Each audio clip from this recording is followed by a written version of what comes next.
Stage. Good morning. నా పేరు శ్వేత, మాది ఇల్లందండి. యాక్చువల్లీ నా గురించి చెప్పాలంటే జాబ్లో వెస్టేజ్లోకి రాకముందు నేను సింగరేణి ఎంప్లాయీని. దానికన్నా ముందు నా గురించి చెప్పాలి, అసలు ఇది నేను ఎందుకు చూస్ చేసుకున్నాను అని అంటే, నాన్నగారు 2009లో చనిపోయారండి. నాకు మమ్మీ చిన్న వయసులోనే, అక్కకు పెళ్ళైన కొత్తలోనే బావగారు తన్ని వదిలేయడము, అక్కకి 2 పిల్లలు ఉండడము, అక్క ఫ్యామిలీ, అమ్మ. నేను చేస్తున్న జాబు మా మమ్మీ వాళ్ళ అంటే నాన్న వాళ్ళ ఇంటి ద్వారాగా వచ్చిన జాబు. సో వీళ్ళందరినీ చూసుకునే రెస్పాన్సిబిలిటీ నా మీద ఉంది. అదే కాకుండా నాన్నకున్న కొన్ని అలవాట్ల వల్ల మాకు మిగిల్చిపోయిన అప్పులు ఇవంతా ఉండడం వల్ల నియర్లీ ఒక 15+ lakhs అప్పుతోటి ఉన్నాను. జాబ్ చేస్తున్నాను, ఆ జాబ్లో నాకు హ్యాపీనెస్ లేదు. ఈ జాబ్ అనేది నాకు మొదటి నుంచి ఇష్టం లేని పని. ఎందుకు అని అంటే, మొదటి నుంచే జాబ్ రాకముందు నుంచే నేను ఒక టైలర్నండి. యాక్చువల్లీ నాకు ఖమ్మంలో టైలర్ షాప్ ఉండేది. 4 వర్కర్స్ నా దగ్గర పని చేసేవాళ్ళు. జాబ్ ఇష్టపడని నేను అనుకోని విధంగా జాబ్ రావడం, జాబ్కి వెళ్ళడం, అక్కడ 30,000 జీతంతో ఉన్నాను. ఆ 30,000 జీతం నాకు ఎటు సరిపోవట్లేదండి. నేను చాలా బాధ్యతలు ఉన్నాయి, అక్క పిల్లలు చదువులు, అమ్మ ఆరోగ్యం, ఇదంతా ఉంది. అదంతా నేను చూసుకోవాలి. నేనేం చేయాలి, సెకండ్ ఇన్కమ్ నాకు కావాలి, దానికోసం నేనేం చేయాలి అని నేను ఆలోచిస్తూ ఉన్న టైంలో నా దగ్గరికి వెస్టేజ్ రావడం జరిగింది. అప్పుడు వచ్చిన అవకాశాన్ని నేను వదులుకోలేదు. ఎందుకంటే చాలా ప్రాబ్లమ్స్ మేము ఫేస్ చేసాం నాన్నగారు లేనప్పుడు. నాన్న కూడా సింగరేణి ఎంప్లాయీ అండి. చిన్నప్పటి నుంచి ఏ ప్రాబ్లం మాకు తెలీదు, అలా పెంచారు. ఉన్నపాలంగా తను అలా జరగడము, లైఫ్లో ఇవన్నీ రావడము, ఎన్నో ప్రాబ్లమ్స్.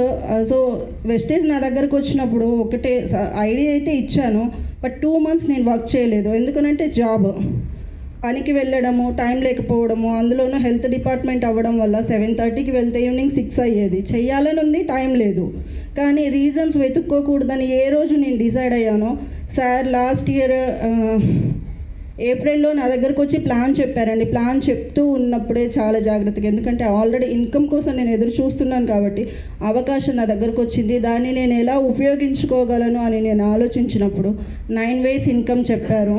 ఆ 9 ways కూడా ఒకేసారి 1 by 1 కాదు, నాకు ఒకేసారి కావాలి. నా ప్రాబ్లం అలా ఉంది. సో ఇక్కడ అవకాశం ఉంది, అదొక్కటైతే నాకు బాగా అర్థమైంది. దీన్ని నేను ఎలా ఉపయోగించుకోవాలని నేను ఆలోచించుకున్నప్పుడు నాకు సార్ చెప్పిన ప్లాన్లో ఒకటే కనిపించింది, క్రౌను.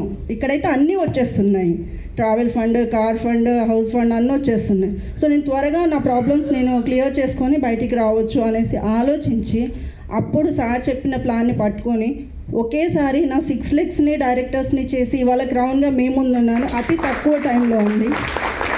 ఫస్ట్ టైం నేను ఇలా స్టేజ్ మీద మాట్లాడడం కాస్త కంగారుగా ఉంది. సో ఆ రకంగా ముందుకైతే వచ్చాను, వర్క్ చేస్తున్నాను, క్రౌన్ కంప్లీట్ చేసుకున్నాను.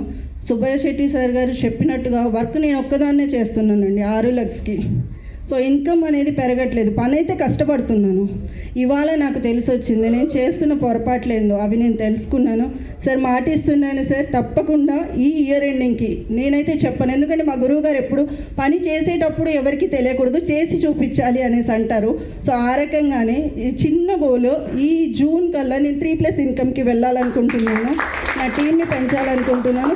అలాగే నేను ఎలాగైతే సక్సెస్ అయ్యానో నా టీం అందరికీ కూడా అదే సక్సెస్ని నేను ఇవ్వాలనుకుంటున్నాను. ఎందుకనంటే ఇది కాపీయింగ్ బిజినెస్ కాబట్టి నేను నేర్చుకుంటున్నది వాళ్ళకు నేర్పించి వాళ్ళని కూడా సక్సెస్ చేయాలనుకుంటున్నాను. నా ఫస్ట్ ఇన్కమ్ 35 rupees అండి, ఓన్లీ నేను తీసుకున్నది. Highest income 56. Thank you.